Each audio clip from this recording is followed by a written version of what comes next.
ప్రభువైన యేసుక్రీస్తు నామములో మీ అందరికీ శుభములు. నేటి ధ్యాన భాగము ప్రసంగి గ్రంథము 3వ అధ్యాయము 10వ వచనము. నరులు అభ్యాసము పొందవలనని దేవుడు వారికి పెట్టియున్న కష్టానుభవమును నేను చూచితిని.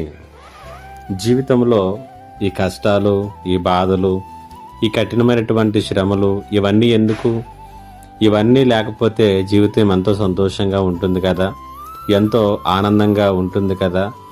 ఇవన్నీ లేకుండా మనిషి జీవించటం, లేకపోతే మనిషి యొక్క జీవితము ఉండగలదా అనేటువంటి ప్రశ్నే వేసుకున్నట్లయితే బహుశా ఇలాంటి ప్రశ్నకు లోకంలో ఎక్కడా కూడా సంతృప్తికరమైనటువంటి సమాధానం దొరకకపోవచ్చు.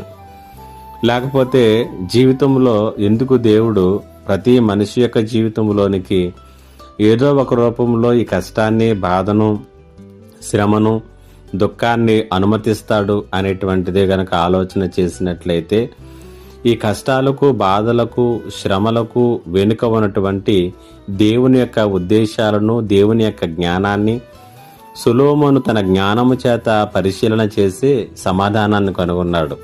ఆ సమాధానాన్ని మనము ప్రసంగి గ్రంథం 3వ అధ్యాయం 10వ వచనంలో చూస్తూ ఉన్నాం. ఎందుకు ఆయన వీటన్నిటినీ కూడా మానవ జీవితంలోనికి అనుమతిస్తున్నాడంటే నరులు అభ్యాసము పొందవలనని అనేటువంటి మాటను ఇక్కడ జ్ఞాని అయినటువంటి సొలొమోను తెలియచేస్తున్నాడు. నరులు అభ్యాసము పొందుటకే దేవుడు కష్టానుభవములను పెట్టాడట. అనగా అభ్యాసము అనేటువంటిది చాలా ప్రాముఖ్యమైనటువంటిది. అభ్యాసము చేయనిదే ఏదీ కూడా సరిగా ఉండదు.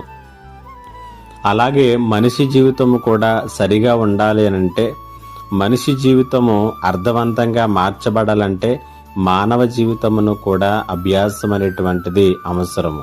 అందుకే దేవుడు ఈ అభ్యాసములో, జీవితంలో మంచిని, చెడును, అలాగనే జీవితంలో అర్థవంతమైనటువంటి జీవితానికి అవసరమైనటువంటివి ఏమిటో, అనవసరమైనటువంటివి ఏమిటో, ఏవి మన జీవితాన్ని అర్థవంతంగా మార్చగలవో ఇవన్నిటినీ కూడా మనకు నేర్పించడానికి ఆయన కష్టాలను, బాధలను అనుమతిస్తాడంట.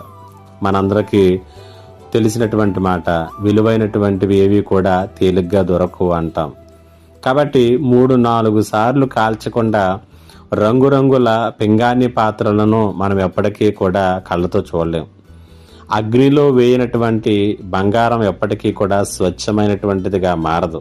అలాగే జీవితంలో కష్టమైనటువంటి అనుభవాలు లేకుండా అది విలువైనటువంటిదిగా నీవెప్పటికీ కూడా చూడలేవు. ఒకవేళ నీ జీవితం బాధల గుండా, కష్టాల గుండా వెళుతూ ఉన్నట్లయితే అవి నీ జీవితాన్ని చిందరవందరగా చేసేటటువంటివి కాదు, కానీ అర్థవంతంగా మార్చటానికి దేవుడు ఉపయోగించుకునేటటువంటివే అనేటువంటి సంగతిని దేవుని బిడ్డగా నువ్వు గ్రహించు, అర్థం చేసుకో, ఆకలింపు చేసుకో. ప్రభువు చేతులకు నిన్ను సంపూర్ణంగా అప్పగించుకున్నప్పుడు ఆయన నీ యొక్క జీవితాన్ని కుమ్మరువాని చేతిలో మంటికి ఎట్లాంటి విధానంలో ఒక అద్భుతమైనటువంటి కొండను ఆ మంటి ముద్దతో చేయగలడో ఆ రీతిగానే మన జీవితాలను కూడా ఆయన మార్చగలడు. పరిశుద్ధాత్మ దేవుడు ప్రతి ఒక్కరి జీవితములను అర్థవంతమైన జీవితములుగా మలచునుగాక. ఆమేన్. ప్రార్థన. మా దేవా, నీకు వందనాలు. ఈ మాటల చేత ప్రతి ఒక్కరిని బలపరచుమని యేసయ్య నామములో అడుగుచున్నాను తండ్రి. ఆమేన్.